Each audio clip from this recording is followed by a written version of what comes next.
kabuuan. Ngayon ay masasaksihan niyo ang alamat ng mayor. Babanam kevalam, babanam kevalam, babanam kevalam, babanam kevalam, babanam kevalam, babanam kevalam, babanam kevalam, babanam kevalam. Mayroong isang bayan kilala sa tawag na Naos na pinamumunuan ng isang magiging naray. Payapang mamumuhay ang mga mamamayan ng bayan ito sa ilalim ng kanilang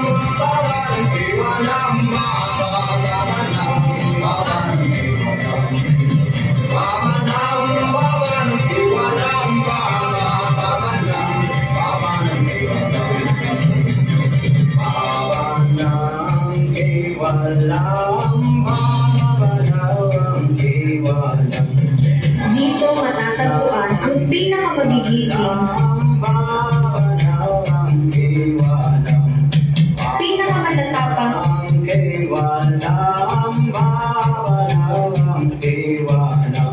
at pinakamagkisig na mandirigman sa kabigulan.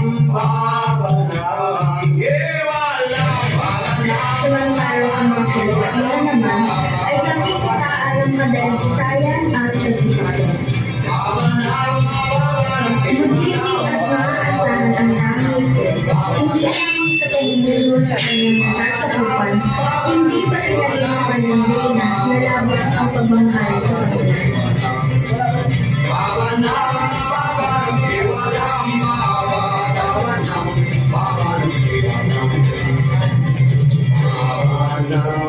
Ngunit sa samaang palad, hindi sila magbiyayaan ng isang anak. Babanam kevalam, babanam kevalam, babanam kevalam, babanam kevalam, babanam kevalam. Kaya humiling ang mag-asawa kay Bathala at humiling na si Inanes kung paano makakaroon sila ng anak. Lumipas ang panahon at dumating ang araw ng panganganak ng Reyna. Kasabay ng unang pag-iyak ng isang babae sa ito, ayaw siyang pag-iling ng kalangitan at pagkalabog ng halima ng Reyna ng Naos.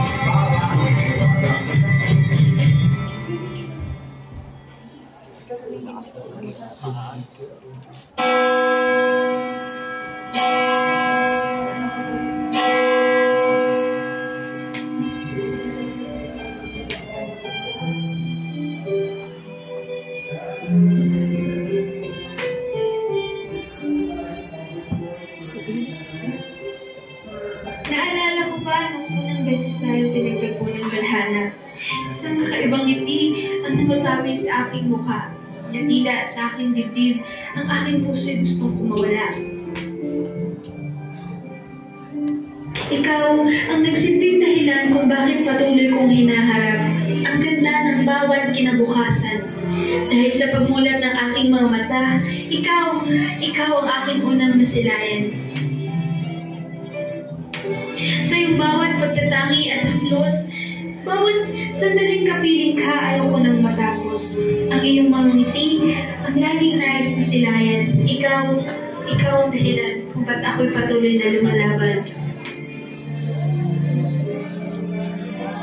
Ngunit kagaya ng ibang pag-iibigan, may iba talagang hahadlang mo. Kung hindi oras at panahon, maging mga tao ay hindi umaayon. Ngunit hindi susukuan. Pagkat ikaw ang matagal ng hiniling at katuparan. Sa bawat hangarin, kahit hindi tayo sa dulo, maghihintay pa rin ako. Maghihintay pa rin ako sa panahon kung kailan pwede na. Kung kailan pwede na ang ikaw at ako.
Noong unang panahon, sa bayan na malabis na pinagbunuan nila ang makulisog.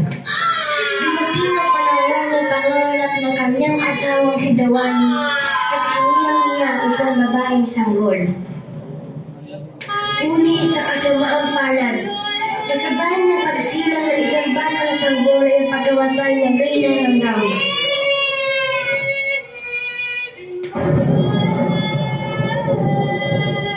Sa paglipas ng panahon,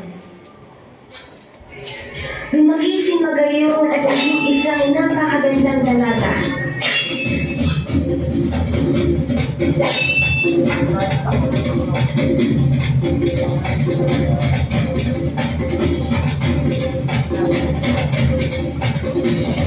Gaya ng isang napakagandang tanawin sa lalawigan ng Bicol.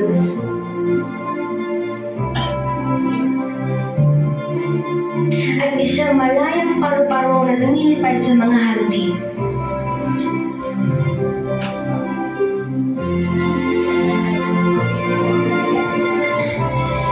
Dahil sa labis na kagandahan ng dalaga, maraming mga kalalakihan ang nauumanin sa kanyang ganda.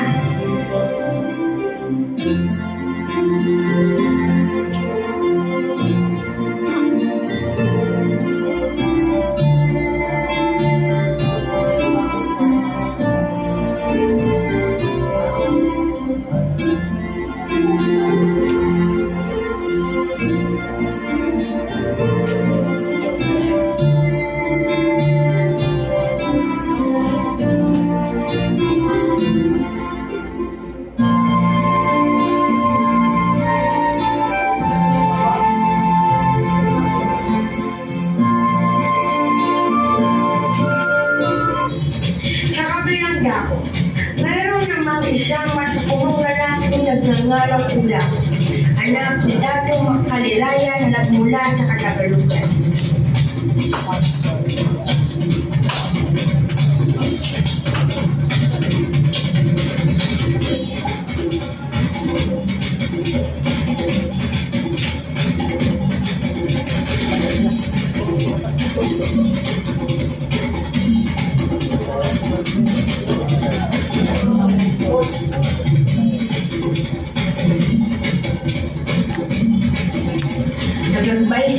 mula sa kanilang lugar patungo sa kabigulan upang makilala din ang kagandahan ng dalagang magayon hanggang na siya ay mapadpad sa rawis.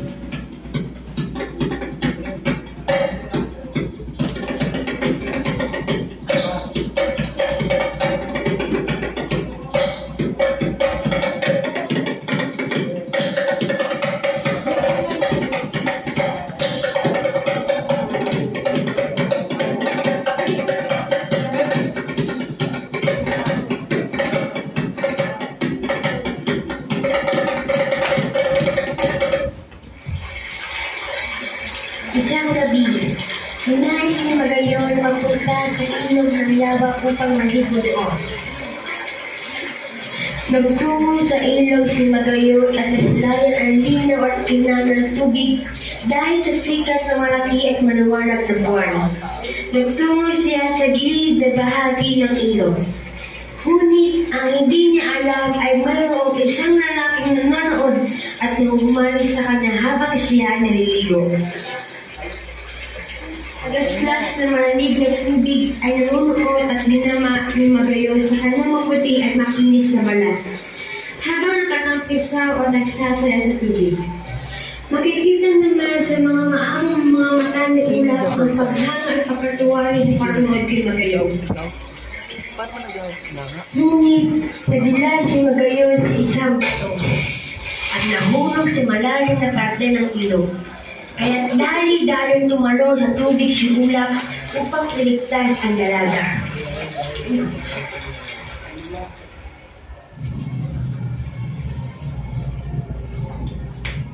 Nang magkamali si Magayon, ang binatang si Ulap ang unang nasilayan ng kanyang mga mata.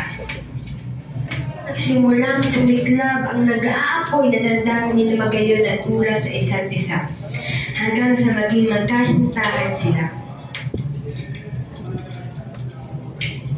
Sa paglipas ng panahon, namadalas ang kanilang pagkikita. Nagdesisyon ang dalawa na maganap ang kanilang pag-iisang dibdib bilang simbolo sa kanilang tunay at tapat na pag-ibig.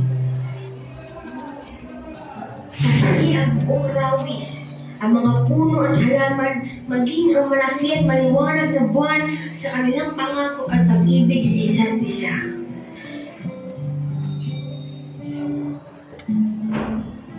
Sa kabilang banda, tulad ng isang apoy na nagliliyab sa kakahuyan ay ang pag-alab ng galit ni Pagtuga sa nakasaksihang kasiyahan mula kay Ulap at Magayon.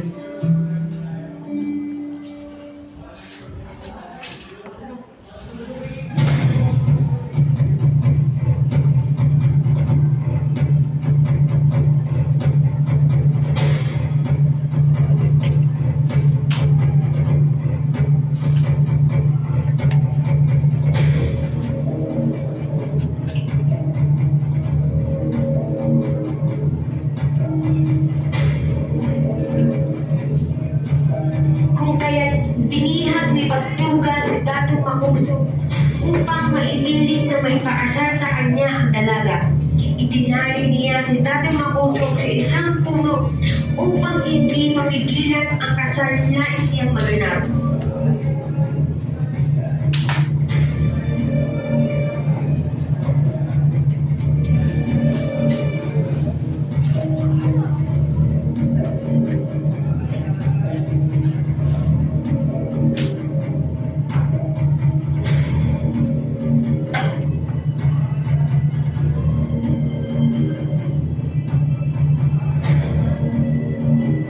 Dahil sa labis sa pag-ibig ni Magayon, tila nabulag ang paniniwala ni Pagtuga sa katotohanan.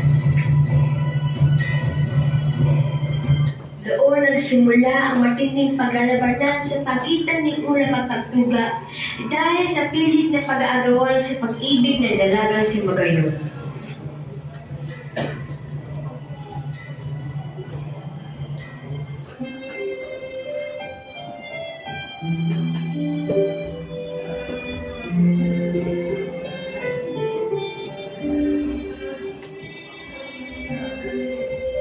Dahil sa labanan, ang kasalang dapat magaganap ay nauwi sa isang madugong pagpapatayan sa pagitan ni Ulap at Pagtuga. Marami ang namatay dahil sa sa pilit na naglalaban ng pag-ibig niyo kayo. Sa ngalan ng pag-ibig na ito, handang patayin ni ng unang pagpagtuga ang isa't isa. Nagmisula sila mga pamakisan ni Glenn na nais titilin ang buhay ng isa't isa sa kasunduang ang sino mang manalo sa labanang iyon at sa makakuha ng pag-ibig na lalagman kayo.